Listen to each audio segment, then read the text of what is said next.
Hello there guys, welcome back to Younes Talks Football, welcome back to a brand new video. I hope all of you are doing well today as we've got news on this beautiful Thursday night where we go through the daily happening and what has gone on and what is new, and I'll give you my thoughts on it. So we're going to get cracking because there's quite a bit to cover. Some Chelsea, some non-Chelsea, so make sure you're here for that. You're getting a generic football video today, so this is going to be fun. But before we get into it, make sure you are here for all the uploads as they come thick and fast. Hit the subscribe button, hit the notification bell to be notified once I have uploaded. On top of that, hit the like button if you do enjoy this. And don't forget to check out the socials. They are right here. Hit them now. Give us a follow. Much appreciated. Let's get cracking. Now, yesterday we spoke about Victor Osimhen.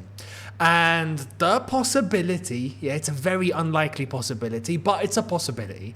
And I spoke about whether Chelsea need to look at Nicholas Jackson and Broja and see how we're doing there first before we go and jump into a decision. Although I would suggest that if an opportunity arises in a player like Victor Osimhen, you just do it. There's no thinking. You just go and do, right? Anyway, here's the latest from Fraser Fletcher, who gives us an update on Osimhen and Ivan Toney. Let's get into it. On Victor Osimhen, Chelsea have always loved him and had him down as top option for striker. CFC source told me, we see he is the perfect Chelsea forward. However, it is a very difficult thing to get done, especially in January. The only thing that helps us right now is, I know some people, as I've said, are probably going to say, no, but we've got Nicholas Jackson, we've got all this, we'll wait. I get that, but when Victor Osimhen is available, you just do. But is he available? The circumstances that Napoli are in at the moment are makes him the most available that he's been in a while, if we're being completely honest. Because there's a change in management that's going on at the moment. There's the whole issue that he was facing from within his own club, where about the whole TikTok videos and it could be seen as discrimination. He didn't like what he had aimed at him. There was a whole Osimhen versus Napoli saga going on, talking about court cases, and it's a very unstable environment right now when talking about Osimhen at Napoli. So the possibility is always there, but he does remain a Napoli player, and because he's one of, if not the best player in that team, they're obviously going to ask for a substantial amount of money. Even if it's January, they're still going to be asking for a lot of money. So do Chelsea pay up, having already spent what they spent? They can't just keep, dishing out the cash like it's nothing. There's going to come a point where they go, no, we can't anymore. So have we reached that point? Have we not? Is it feasible? Is it doable in January? Does it have to wait to the summer? Maybe by the time we reach the summer, maybe by the time we reach that point, Osimhen and Napoli are back on good terms. Maybe they've got a brand new manager in and he absolutely knows how to utilise and wants to keep Osimhen, and all of this is forgotten.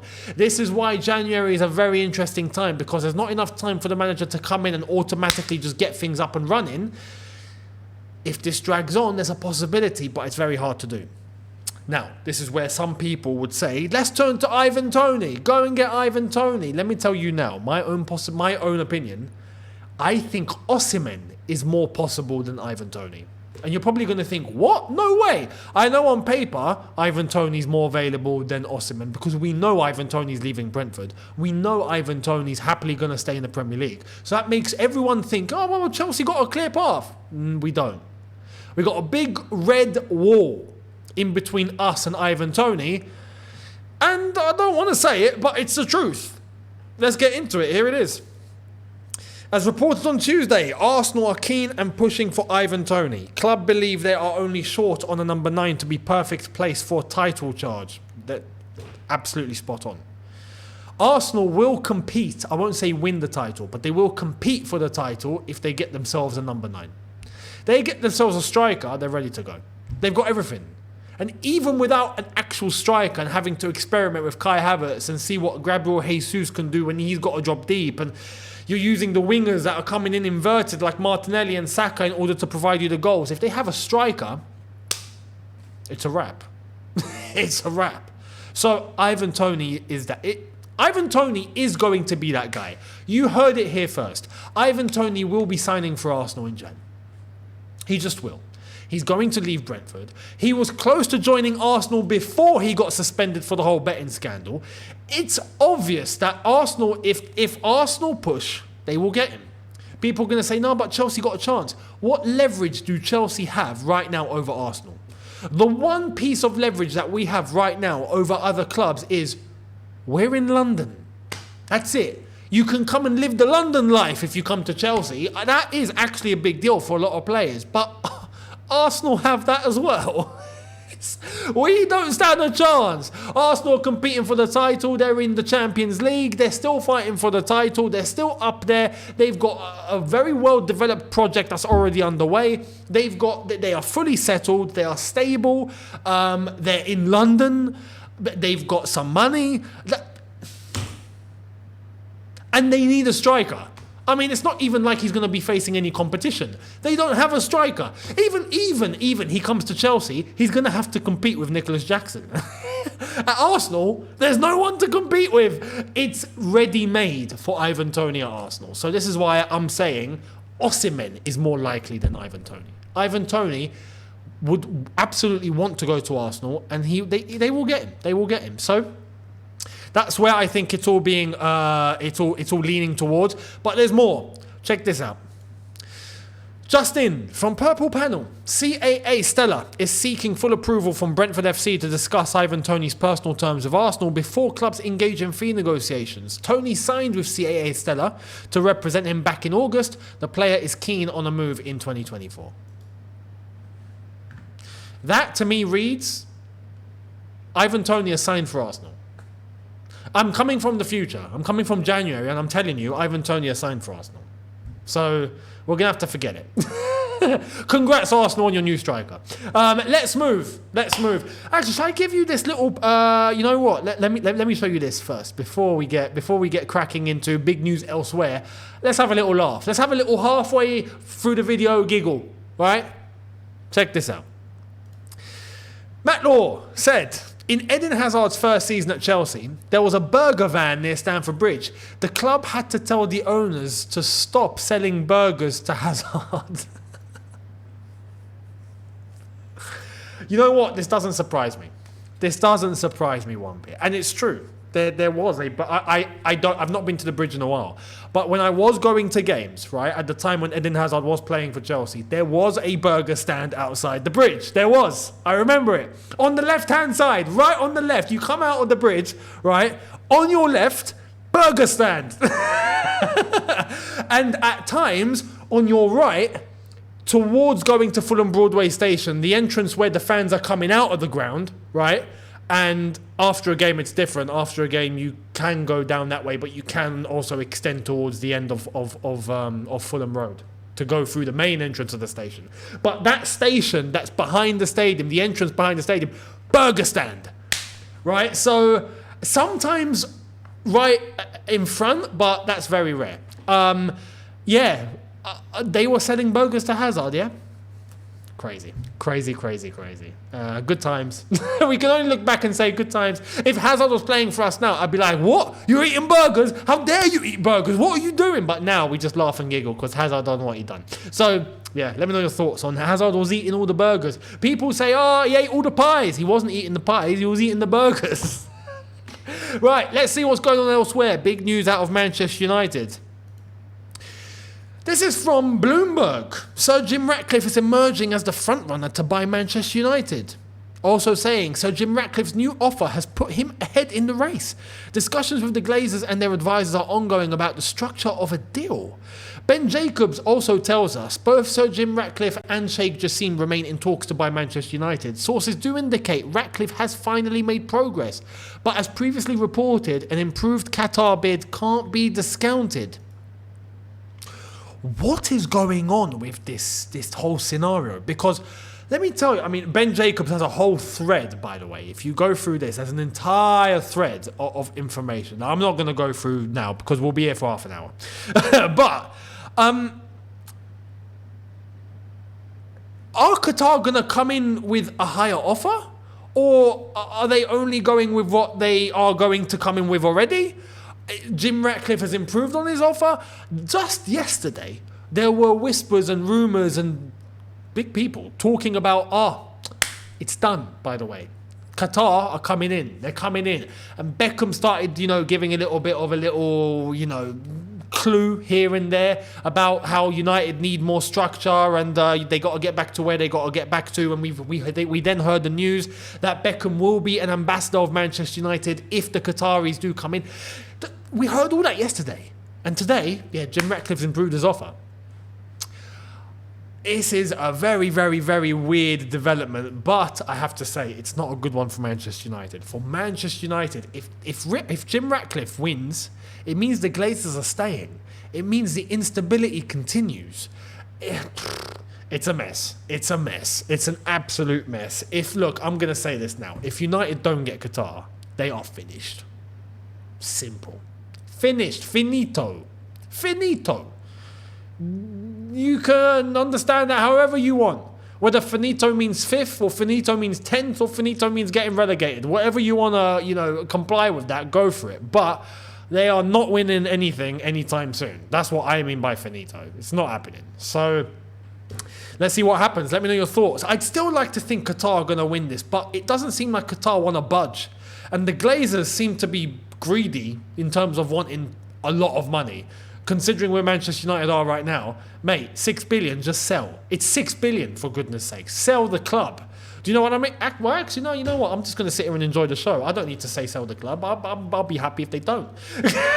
Simple as that. But realistically, from a footballing perspective, mate, what are you guys doing? Just sell the club. It's bonkers. Anyway, Crystal Palace. I never talk about Crystal Palace, but I got to, and I got to for one reason. Check this out. There seems to be rumours that they are getting not a new stadium, but it seems like a new stand. This isn't going to give any justice in terms of showing the pictures. I can't actually show you. Anyway, this is what it seems like is going to look like. Let me tell you, right? This is very, very weird for me, personally, because I know Selhurst. I lived 10 minutes away from this football ground, right? I know Selhurst. I know this road that is adjacent to the stand on the... I'll show you. So, on the right-hand side of your screen, right? If I can... There we are. Look at the cursor. This stand, right? This road... I used to drive up and down this road all the time. I know this place, right? It's mind-boggling that they're going to try and fit a stand like this here. It's crazy. But it doesn't match up. Because if they don't change the rest of the stadium, right, they're only changing this. It just looks lopsided. I tell you guys, like, if you want to watch a double upload in any order, you can do it the other way around because you're lopsided, right? That's not even lopsided. This is lopsided. It doesn't make sense. Change the whole stadium, but the problem with changing the whole stadium is they can't. It's in the middle of a residential area. They can't expand. They're going to have to stay on the same plot of land, except for that one stand that they are able to extend because there is space. If I'm not mistaken, because I'm trying to remember, I've not been there in a while. If I'm trying to remember the layout, if this new stand is on the side of where the Sainsbury's is. Correct me if I'm wrong, Palace fans or anyone that's familiar. Is that where the Sainsbury's is? Are you about to knock down a Sainos to try and build this stand? honestly, this is just giggles. It's giggles. Anyway, let me know your thoughts on Crystal Palace if they were to get this new stand. I'll be honest, it's a nice looking stand, right? But it's just one stand. It's just one stand. What are you guys doing? Change your whole stadium. Anyway, let's get into more. Here it is. Nicolo Zaniolo and Sandro Tonali have both been questioned by authorities in regards to an ongoing investigation over betting. Both have left the Italy training camp, as first reported by Italian media earlier today. Man, there's always a scandal with the Italians, isn't there? There's always. If it's not match fixing, it's something else. Like, it's just crazy, man. Betting, look, I'm going to sum this up very nicely. If you are a footballer, stop betting. Stop. Just stop. You are risking everything. Stop betting. There's so many cases now of footballers betting. Stop gambling. You've got enough money. Don't throw it out the window. And at least if you're just throwing your own money out the window, you're going to end up in trouble. You're a baller. You're not meant to bet. It's against your profession. What are you guys doing? Anyway, absolutely bonkers. That's the latest from Italy. Let me know your thoughts. That's going to affect Newcastle if there's anything that does, continue from this saga, because Tonali plays for Newcastle, and that's going to be quite a blow because they bought him and they would want to use him. Now, to wrap up, I know there's quite a few Africans that are watching, so I've got some news for you. What's the news? You're all probably aware, because I'm sure you've heard. The AFCON draw. The AFCON group stage draw has been done, and we had Didier Drogba, John Obi Mikel, and, Solomon Kalou was not on stage, but Solomon Kalou was also present, and they had their own little meet-up, which was nice to see. But these guys, along with Sadio Mane and Hakimi, done the draw, and the draw is as follows. In Group A, Ivory Coast, Nigeria playing against each other, Equatorial Guinea and Guinea-Bissau. Group B, Egypt, Ghana, Cape Verde and Mozambique. Group C, Senegal, Cameroon in the same group as Guinea and the Gambia. That's going to be a hard group. Group D, Algeria, Burkina Faso, Mauritania and Angola. Very happy with that group. Tunisia, Mali, South Africa and Namibia in Group E, and Group F, Morocco, DR Congo, Zambia and Tanzania. So that's for the Africans. Who's going to win AFCON? That's all I'm going to leave it at. Nigeria, Cote d'Ivoire, Ivory Coast. That's going to be one hell of a game. And if you saw the reaction during the draw, Drogba and Mikel looking at each other like, oh, this is getting tasty. That was nice to see. Apart from that, Egypt, Ghana and Senegal, Cameroon, big games. We've not really got any other big games, if I'm being completely honest. Tunisia, Mali, yeah. Morocco, not really. Morocco, Congo, Zambia, Tanzania, Algeria. I've got to be honest, Algeria have a straightforward group. Very straightforward group. We should be finishing top without conceding a goal, if I'm being completely honest. So, let me know your thoughts. Who's winning AFCON? Let me know in the comments. Much appreciated. And I will see all of you tomorrow for a brand new one. Thank you all so much for watching. Do not forget to keep up to date with everything dropping on here. Hit the subscribe button. Hit the notification bell to be notified once I've uploaded. Smash the like button if you have enjoyed this. Much appreciated. Do not forget, check out all the socials. They are on screen for you right now.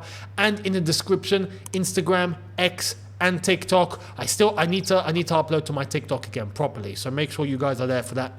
And I will catch all of you tomorrow for a brand new one. Thank you all so much for watching. I'll see you tomorrow. Take care, people, and peace.